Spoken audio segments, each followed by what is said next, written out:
एक तरफ से अली अमीन गंडापुर के बयानात आ रहे हैं कि कफन बांध कर निकलेंगे और रिहाई के बाद ही एहतजाज ख़त्म होगा। दूसरी जानिब कहा जा रहा है कि एहतजाज जो है पुरतशद्दुद एहतजाज की इजाज़त नहीं दी जाएगी, राना सनाउल्लाह कह रहे हैं।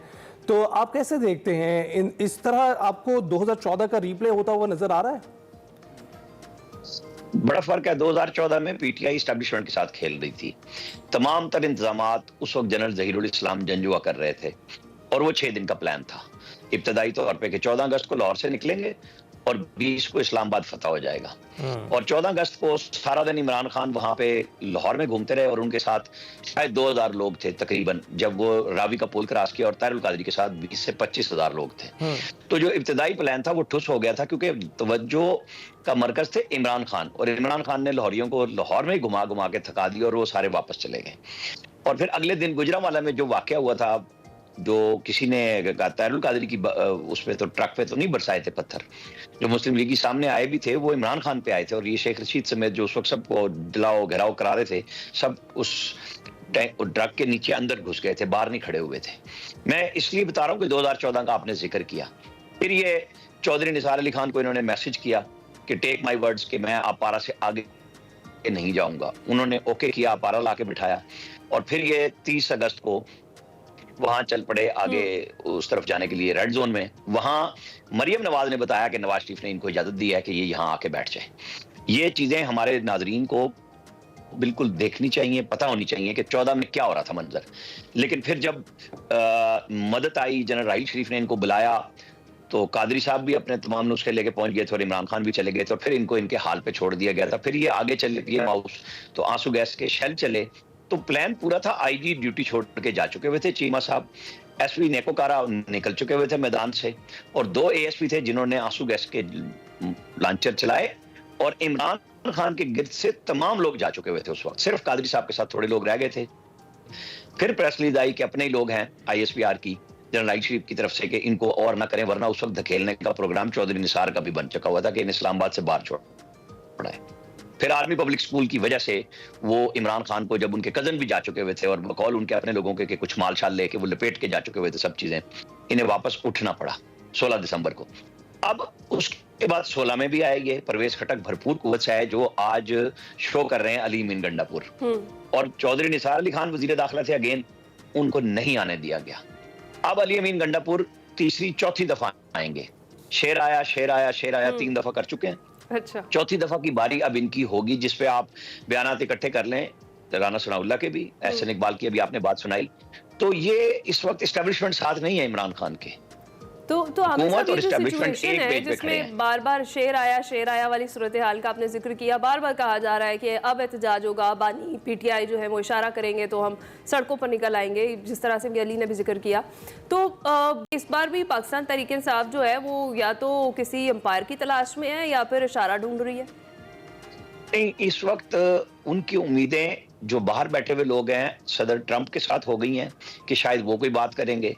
तो ये देखना ये होगा कि इस फॉग में और स्मोग में, वो कह रहे हैं ना कि नवंबर में ही कॉल दी जानी है। इमरान खान ने चूंकि तायद की है, तो मैं मानने के लिए तैयार हूं इस बात को कि उन्होंने अपनी लीडरशिप पे फिर भरोसा किया है कि आखिरी फैसला, जबकि उन्हीं के कुछ लोग कह रहे हैं कि बड़े मायूस हुए हम लोग तैयार थे सवाबी से, हम तो कफन बांध के आए थे और हमें वापस भेज दिया गया।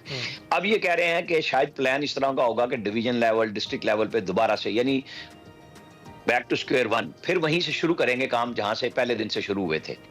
तो अभी हमें देखना होगा, अल्लाह करे कि कोई बातचीत का रास्ता इमरान खान के जहन में है, क्योंकि बाकियों की तो इमरान खान सुन नहीं रहे।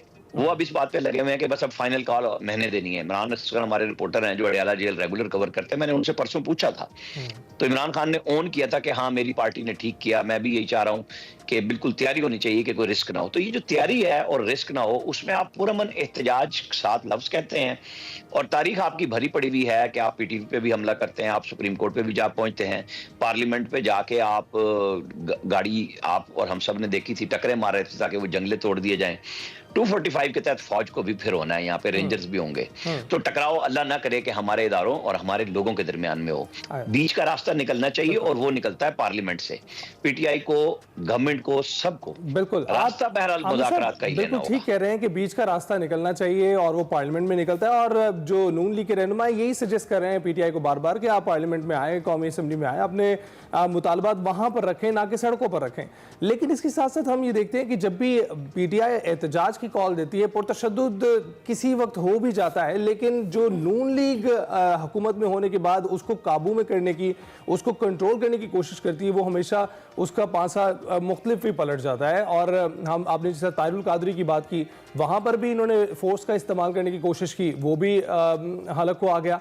और अब भी ये फोर्स का इस्तेमाल कर रहे हैं। हमने देखा सेनेट, कौमी असेंबली, पंजाब असेंबली, तीनों अपोजिशन लीडर्स को उन्होंने कल गिरफ्तार किया, फिर उसके बाद छोड़ भी दिया।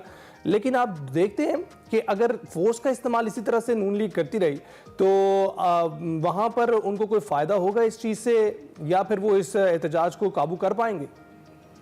यही बात मैंने इसलिए की कि बातचीत का रास्ता निकलना चाहिए और सबको होश के नाखून लेने चाहिए, क्योंकि लड़ाई का कोई फायदा नहीं है। लेकिन 9 मई की मौजूदगी में आप, और जो मैंने पिछले माजी के हवाले दिया, आप ये नहीं कह सकते कि ये पुरअमन एहतजाज करते हैं या पुरअमन एहतजाज होगा। वो कह रहे हैं कि हमने इमरान खान को रिहा कराना है, तो रिहा करना है अदालतों ने। अब अदालतों में रोजाना बयानात तो शुरू हो जाते हैं लेकिन फैसले नहीं होते। ये पाकिस्तान इसी तरह फंसा पड़ा है ना। ये अगर आज आईनी बेंच बने हैं, पार्लियामेंट ने बनाए हैं, तो क्यों बनाए हैं? कि हमारी पूरी अदलिया सियासत की नजर हो चुकी हुई है। कल मोहतरम जस्टिस कियानी साहब ने इस्लामाबाद हाई कोर्ट में कहा कि जनाब ये पार्लियामेंट ने इतने करप्शन के केस माफ कर दिए, तो जनाब आप जब 6 जज खत लिख सकते हैं तो आप अपने चीफ जस्टिस के साथ मौजूदा चीफ जस्टिस से मिलते हैं और फिर कहें कि जी इसमें सो मोटो है। नैब को तो इन्होंने ओके किया, सुप्रीम कोर्ट ने फैसला किया कि वो बिल्कुल नया कानून ठीक है और उसका फायदा लेने के लिए, जैसे चैलेंज इमरान खान ने किया था अगले दिन, सबसे पहले वो खड़े हुए थे वहां पे।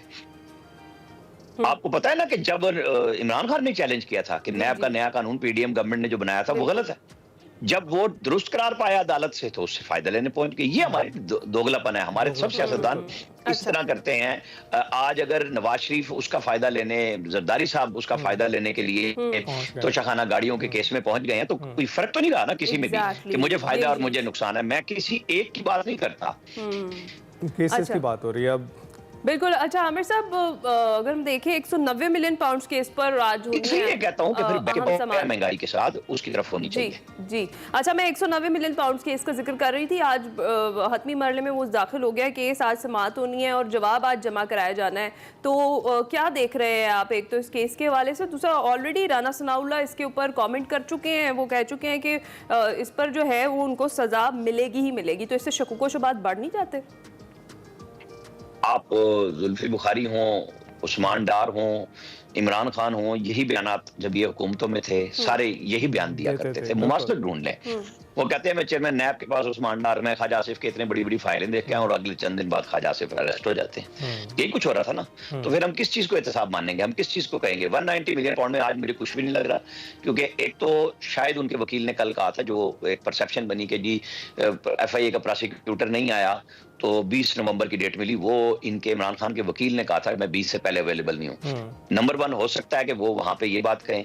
दूसरे, इन्होंने एक दरखास्त दी हुई है इस्लामाबाद हाई कोर्ट में, वो भी लगनी है कि हमें 2 हफ्ते दिए जाएं, क्योंकि बहुत सारे सवाल आते हैं उनके जवाब देने के लिए।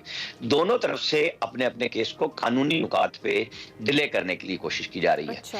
इधर जब जमानत का केस आता है हाई कोर्ट में, FIA का प्रोसिक्यूटर नहीं होता, जहां फर्द जुर्म लगने के कितने अरसे के बाद आप जाके आखिरी आपको सवालनामे का जवाब देना है, तो आपने एक तरफ तो वहां कहा है कि हमें आप बरी करें, हमारे ऊपर तो केस नहीं बनता, उसका फैसला आना था, कल वो रह गया, वो परसों पे चला गया। 20 नवंबर चली गई हाई कोर्ट में पेशी, इधर इन्होंने आज जवाब देने, मुझे नहीं लग रहा वो कहेंगे हमें हाई कोर्ट में रिट की हुई है, 2 हफ्ते का हमें टाइम चाहिए, हमें सवालों के जवाब की तैयारी चाहिए, क्योंकि इसके बाद या तो खान साहब गवाह देंगे कि मेरे मजीद गवाह हैं इल्तवा होने के लिए, या फिर उसको जो खान साहब जवाब देंगे उसके ऊपर गवर्नमेंट की तरफ से यानी इस्तगासा की तरफ से एक जवाब दिया जाएगा और फैसला अनाउंस होगा, वो बरी होते हैं या सजा होते हैं। इसके ऊपर दोनों तरफ की राय मौजूद है। लेकिन इस दफा बहरहाल प्रोसिक्यूशन ने यह किया कि किसी किस्म की जल्दी नहीं की।